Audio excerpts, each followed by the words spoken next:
참여하시기를 바랍니다. 로마서는 전체가 이제 16장입니다. 그래서 두 부분으로 나눌 수 있는데요. 기독교 교리와 또 기독교 윤리입니다. 그래서 전반부 이제 1장에서 11장까지는 이제 기독교 윤리, 교리, 그리고 이제 다른 말로 하면은 신앙의 의식화, 칭의라고 할 수가 있고요. 12장부터 이제 16장 마지막까지는 기독교 윤리, 신앙의 생활화, 성화라고 할 수 있습니다. 그래서 우리가 흔히 로마서를 통해서 이제 믿음으로 의롭게 된다, 구원받는다, 이거를 이제 칭의만 알고 있는데 나머지 반의 부분은 또 기독교 윤리의 부분, 삶에 대한 부분들이 많이 나오고 있는 것을 간과하거나 놓쳐서는 안 됩니다. 그래서 건강한 신앙은 항상 이 성화, 칭의와 성화가 균형을 이루어야 돼요. 신앙의 의식화와 신앙의 생활화가 균형을 이루어야 됩니다. 그래서 오늘 특별히 이제 함께 읽은 15장 부분은 신앙의 생활화, 또 기독교 윤리에 대한 부분이 계속되고요. 15장 14절부터 이제 16장 마지막 27절까지는요.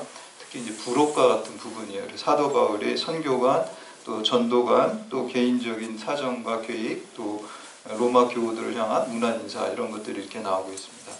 오늘 본문 말씀에 보면은 사도 바울의 자기 의식이 예수의 일꾼이라는 의식을 가지고 있습니다. 여러분, 내가 누군지 이렇게 자기 의식을 가지고 있는 게 굉장히 중요합니다. 정확하게 가지고 있는 거예요. 우리가 하나님의 자녀라는 의식, 예수님의 사람이라는 의식, 그런 의식을 가지고 살아가야 합니다. 인문학에서는 가장 중요한 질문은 3가지가 있습니다. 나는 누구인가? 그리고 어떻게 살아야 할 것인가? 어떻게 죽어야 할 것인가? 이 3가지 물음에 답하는 게 사실 인문학이다, 이렇게 얘기를 하고요. 우리 그리스도인들도 마찬가지입니다. 이 3가지 물음에 내가 분명한 대답을 가지고 있어야지 우리가 목적 있는 삶, 의미 있는 삶을 살 수가 있어요. 근데 이 3가지 질문인데 사실 더 중요한 거는 나는 누구인가가 더 중요합니다. 거기에 따라서 내가 누구인지가 결정되면 어떻게 살 것인지 어떻게 죽을 것인지가 자동적으로 이렇게 도미노같이 해결이 되고 또 방향이 쥐어지게 됩니다. 그래서 나는 누구인가? 만약에 여러분 가운데 나는 뭐 해도 안 돼, 이렇게 하는 부정적인 자기의식이 있다면 치료되자는 예수님께 내게 능력 주시는 자 안에서 내가 무엇이든지 할 수 있다라는 그 믿음의 고백, 믿음의 자기의식을 갖기를 주님의 이름으로 축원합니다. 또 그렇게 기도하시기 바랍니다. 잘 안 되면 우리가 그럴 수 있잖아요. 나는 뭐 이렇게 해도 잘 안 되지, 이런 자기의식, 부정적인 자기의식을 갖게 된다면 우리가 기도를 통해서 그 자기의식을 예수 그리스도를 통해 치유받아야 하는 것입니다. 우리가 선한 사마리아 비유에 보면은 3 종류의 사람이 나옵니다. 첫 번째는 있어서는 안 될 사람, 두 번째는 있으나 마나한 사람, 세 번째는 반드시 있어야 되는 사람, 이렇게 3 종류의 사람이 나오는데 있어서는 안 될 사람이 누굽니까? 강도는 있어서는 안 되겠죠. 있으나 마나한 사람, 레위인이나 또 율법학자, 제사장, 이런 사람들은 사실 별로 생명을 살리는 역할을 하지를 못했어요. 그 사람들은 다 종교인들이었음에도 불구하고 아무 생명을 살리는데 있어도 그만 없어도 아무 소용없는 사람이었어요. 마지막으로 반드시 있어야 되는 사람, 사랑의 사람, 또 생명을 살리는 사람은 선한 사마리아 사람이었습니다. 그래서 그 스위스 바젤의 그 신학자 칼 바르트라는 신학자는 기독교를 종교라고 하지 않았어요. 우리가 보통 일반적으로 그냥 기독교를 세계 종교다, 그 중에 하나다, 이렇게 표현하는데 칼 바르트는 그거 되게 싫어했어요. 기독교 종교 아니라 그래요. 기독교는 하나님 계시라 그래요. 그래서 종교하고 기독교를 완전히 분류해서 얘기를 했어요. 종교라는 것은 어떻게 보면 자기를 찾아가는, 자기를 드러내는, 자기의 구도의 모습을 하는 거라면, 우리 그 계시라는 것은 우리가 예수 그리스도, 하나님을 찾아가는 것이다. 계시다. 하나님이 계시다. 그리고 자기 의식조차도 내 안에 있는 건 죄밖에 없고 예수 그리스도, 내 안에 있는 예수 그리스도를 통해서 자기를 찾아가는 것이다. 그러니까 결국에는 주님과 함께 하는 그 자기를 말하는 것이지, 나와 동떨어지게 혼자 수도해가지고 득도해가지고 해탈하고 그런 거는 종교라 그랬어요. 결국 자기에게 귀착되는 건 종교지만 그거는 결국 죽음으로 끝나고 기독교는 예수 생명으로 끝나게 된다라고 이렇게 얘기하는 것을 볼 수가 있습니다. 그래서 그렇게 볼 때 과연 우리는 종교인인가 그리스도인인가 생각해 봐야 됩니다. 교회에 다닌다고 하지만 자기의 자아를 추구하게 되면 그거는 종교인이 될 수밖에 없습니다. 어떻게 보면은 그 선한 사마리아 사람에 나오는 레위인과 율법학자 같은 경우는 하나님 믿는다고 하면서도 결국 자기 의를 드러냈어요. 율법을 통한 자기 의를 드러냈다는 거예요. 그게 종교인입니다. 우리는 종교인이 되어서는 안 되고 우리 안에 예수 그리스도만 드러낼 수 있는 그리스도인, 기독교인이 되어야 될 줄로 믿습니다. 오늘 본문에서 사도 바울은 그러한 의식을 가지고 있었어요. 나는 죽고 예수로 사는 사람. 그런 사도 바울로서 본인을 예수의 일꾼이라고 말씀하고 있습니다. 그래서 이 말씀 통해서 여러분들이 그러한 사도 바울과 같은 자기의식을 갖고 예수의 일꾼으로 쓰임받고 하나님께 영광 돌리는 믿음의 신실한 자녀들이 다 되시기를 주님의 이름으로 축원합니다. 첫 번째 예수의 일꾼은 은혜를 주신 이유를 깨달아서 아는 사람입니다. 하나님께서 여러분 생명으로 인도하시고 천국 백성으로 삼으신 그 은혜를 왜 주셨을까? 이거를 분명하게 우리가 의식하고 깨달아야 됩니다. 우리 14절하고 15절 말씀 함께 공독합니다. 시작. 내 형제들아 너희가 스스로 선함이 가득하고 모든 지식이 차서 능히 서로 권하는 자임을 나도 확신하노라. 그러나 내가 너희로 다시 생각나게 하려고 하나님께서 내게 주신 은혜로 말미암아 더욱 담대히 대량 너희에게 설교하네. 아멘. 제가 이렇게 설교하는 목적도 여러분들로 하여금 하나님의 은혜를 다시 생각나게 하는 것입니다. 우리가 불신자나 초신자가 아닌 이상 성경의 내용을 여러분들도 잘 알고 계시지만 이렇게 설교하고 또 매일 말씀을 읽으라고 권면하고 큐티하라고 권면하고 기도하라고 하는 것들은 그 하나님의 말씀을 우리가 다 아는 것 같지만 읽을 때 오늘 또 새롭게 역사하시고 또 새롭게 우리에게 영적인 능력을 공급해 주시는 것을 우리가 깨달을 수가 있습니다. 그래서 여러분들이 매일매일 항상 말씀을 읽는 자리, 묵상하는 자리, 또 기도하는 자리, 예배하는 자리로 계속해서 나아갈 때 영적으로 우리가 승리할 수 있습니다. 우리가 어저께 저도 이제 그 천정은 자매라고 그 간증을 다니엘 기도에서 이렇게 함께 이렇게 그 말씀을 나눴는데 그분이 그러더라고요. 자기는 이제 새벽 5시에 하나님하고 만나는 약속을 한대요. 그래서 하나님, 우리가 다른 사람하고 약속은 대부분 다 잘 지키잖아요. 몇 시에 만나기로 하면. 하나님하고 약속 5시에, 새벽 5시에 만나서 말씀하고 기도 드리고 예배 드리고 찬양하고 이거를 계속 반복할 때 하나님께서 자기를 통해서 놀라운 역사를 이루시고 은혜를 부어주시는 것을 깨달았다. 그러니까 영적인 일의 반복이에요. 여러분 발레리나 강수진 씨 아시죠? 아마 인터넷에서 그 발 모양 보셨어요. 이 사람은 판에 박힌 일을 계속해요. 똑같이 뭐 새벽 5시에 일어나서 연습을 몇 시간 하고 뭐 이렇게 하루에 18시간인가 연습한다는 건데 이게 루틴이라 그러잖아요.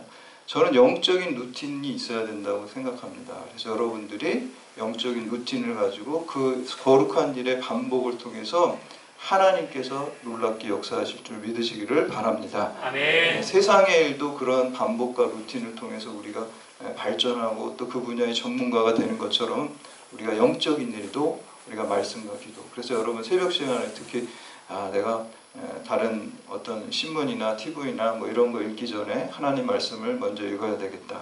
이렇게 루틴을 정하시고 하나님 말씀을 먼저 읽고 영의 양식 이거를 먹고 그래서 저는 이제 뭐 제 개인적인 일이지만 성경 말씀 보기 전에 아무것도 안 먹어야 된다. 그래서 이거 먼저 한 장, 2장 이렇게 구약 신약 어떨 때 너무 배고플 때는 한 절이라도 보고 좀 이렇게 타협해가지고 항상 이제 구약 읽고 신약 먼저 읽고 하다 일어나면 근데 너무 힘들 때는 이렇게 한 절이라도 약간 미신처럼 이렇게 막 이렇게 읽고 그러는데 그렇게 해서 이제 읽고 그럽니다. 근데 이렇게 늘 그 루틴을 가지고 살아갈 때 하나님께서 역사하실 줄 믿습니다. 그래서 이제 삶을 통해 사도 바울이 하나님에게 자신에게 주신 그 이유를 그때 깨달았습니다. 그때 첫 번째는 이방인들을 복음으로 이끄는 일꾼으로 삼기 위해서 하셨다는 거예요. 16절 말씀 보면 이 은혜는 곧 나로 이방인을 위하여 그리스도 예수의 일꾼이라. 두 번째 이유는 하나님의 복음의 제사장 직분을 감당하라. 즉 제사장이라는 건 라틴어로 폰티펙스입니다. 영어로 브릿지 빌더라고 하면 다리를 놓는 사람입니다. 그러니까 믿지 않는 사람은 예수 그리스도를 모르죠. 그러니까 예수 그리스도에게로 인도하고 복음을 전하고 선교하는 여러분 다리가 돼야 됩니다. 그럴 때 예수 그리스도가 십자가 다리되 하나님으로 우리가 죄로 인해 깨어진 관계가 회복되는 거죠. 다리가 두 개가 있어요. 예수님까지 인도하는, 그리고 예수님께로 나아가면은 우리가 하나님께로 나아갈 수 있는 거잖아요. 그래서 이렇게 예수님께로 인도하는 다리가 바로 우리가 되어야 되는 것입니다. 그리고 하나님께서 우리에게 주신 세 번째, 은혜를 주신 세 번째 이유는 내가 복음을 전하는 사람들이 성령님 안에서 거룩하게 돼서 하나님께서 기쁘게 받으실 제물이 되게 하기 위함입니다. 우리 16절 말씀 함께 공독합니다. 16절 시작. 이 은혜는 곧 나로 이방인을 위하여 그리스도 예수의 일꾼이 되어 하나님의 복음의 제사장 직분을 하게 하사 이방인을 제물로 드리는 것이 성령 안에서 거룩하게 되어 받으심 나누게 하려 하심이라. 구약에서 이 제물은 정결하고 흠이 없어야 합니다. 그리고 우리가 믿지 않는 자에게 복음을 전함으로써 예수 그리스도의 보혈로 정결하고 흠이 없게 되어서 하나님께서 기뻐 받으시는 영혼, 그리고 구원받는 자들이 된다는 그러한 것입니다. 저는 4살 때 저희 형이 이렇게 제 목마를 태우다 저를 떨어뜨려가지고 제가 떨어져가지고 이 청각을 좀 잃었어요. 왼쪽을 많이 성실했어요. 완전히 잃은 건 아닌데. 그래서 제가 고등학교 한 2학년 때쯤, 한 지금 30년 전에 진주종이라고 중이염이 발생해가지고 각질 같은 게 이제 생기는 거예요. 그래서 이게 진주 모양이래요. 이 안에 생기가 점점 커지면 뇌까지 가면 죽는다고 이렇게 하고 뼈를 조직을 다 갉아먹는다 그래서 이제 수술을 했어요. 그때 수술하는데 너무 겁이 나가지고 그때 서원 기도를 했어요. 그때 목사 된다고 서원했는데 그때 제가 기도를 한 게 하나님의 재단에 제 인생을 다 산 제물로 드리겠습니다. 이거를 서원을 하고 기도를 했어요. 그러고 나서 이제 수술을 다 잘 마치고 깨어났는데 정말 예수 그리스도께서 내 안에 살아계신 것 같은 그런 아주 말할 수 없는 평안을 이렇게 느끼면서 깨어났습니다. 그렇게 이제 산 제물로 드린다고 이제 기도를 하고 이제 목사도 되고 지금 했는데 며칠 전에 제가 좀 귀가 아파가지고 병원에 갔는데 이제 진주종이 재발됐다고 이렇게 소견이 됐어요. 그래서 이제 지금 이제 수술을 받아야 되는 그런 상황에 있습니다. 그래서 여러분들 좀 기도 많이 해주시고, 근데 이제 다행히 제가 이제 대학병원에서 좀 지난 월요일 날 CT 결과를 들으러 갔는데 좀 목사지만 두렵더라고요. 그냥 또 무슨 또 어제 월요일 날인가 말레이시아 선교사님 보니까 그분이 선교하다가 오지에서 선교하다가 오셨는데 병원 가니까 대장암 말기라 그래. 그래서 이제 그분이 봄인데 그때 그 얘기를 듣고 병원에서 나오는데 개나리가 하고 진달래가 폈는데 그게 노랗고 분홍색이 아니라 다 까맣게 보이더래요. 저도 이제 그런 두려움이 있었어요. 들으러 가니까 혹시 그런 드라마에서 나오는 걸 내가 혹시 들을 수 있지 않을까 뭐 이런 염려도 있고, 물론 이제 믿음으로 기도하면서 이렇게 가긴 했지만 그런 두려움이 조금 있었습니다. 근데 다행히 그런 건 아니더라고요. 응급은 아니라고 하고 이제 수술을 해야 된다고 그래서 이제 날짜를 좀 이제 잡으려고 그러는데 그 날짜도 대학병원 쉽지 않더라고요. 그래서 이제 제가 다시 그 로마서 12장 1절 말씀, 너의 몸을 하나님 기뻐하시는 거룩한 산 제물로 드리라. 이것이 영적 예배니라. 그 말씀을 다시 깊게 묵상하기 위해서. 그래서 제가 지금 한 30년 돌아보니까 과연 내가 그 소원을 하고 지금까지 하나님께 산 제물로 드렸는가라고 이렇게 생각해 보니까 그렇지 못한 것 같아요. 그래서 되게 회개를 많이 하게 됐어요. 그래서 내가 그렇게 산 제물로 내 자아가 너무 살아서 30년 동안 많이 살았구나. 그리고 또 한 가지 회개가 되는 거는 아픈 사람들에 대해서 공감하는 능력이 내가 좀 모자랐다. 이게 회개가 되더라고요. 물론 이제 아픈 분 보면 교인들 간에 기도해주고 당연히 해줘, 목사로서. 근데 정말 예수님의 마음으로 내가 그분들의 아픔을 아파했는가 그랬을 때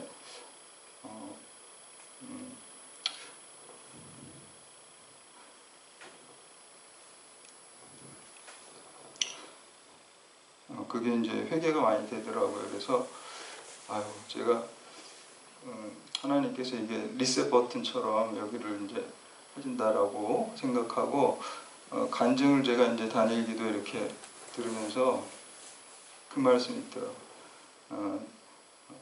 약할 때 강함 주신다고. 그래서 우리가 약할 때 오히려 하나님께 집중하고, 그리고 왜 이런 일들이 일어날까라고 했을 때 저는 사실 그 선교사님 이해가 안 됐어요. 그 말레이시아 오지에서 선교를 하면 얼마나 하나님 기뻐하신 일이에요.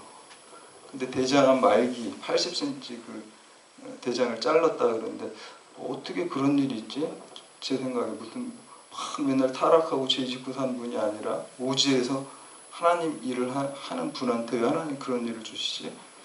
근데 제가 깨달은 거는 그분이 더 약해질 때 하나님께서 그 선교사님을 통해서 기적과 같은 영혼을 구원하는 놀라운 역사가 있는 것을 제가 깨닫게 됐습니다. 그래서 저도 이제 지금 오히려 약하지만 오히려 이럴 때일수록 더 내 안에 계신 예수 그리스도께서 더 강하게 역사하실 줄 믿습니다. 그래서 여러분들도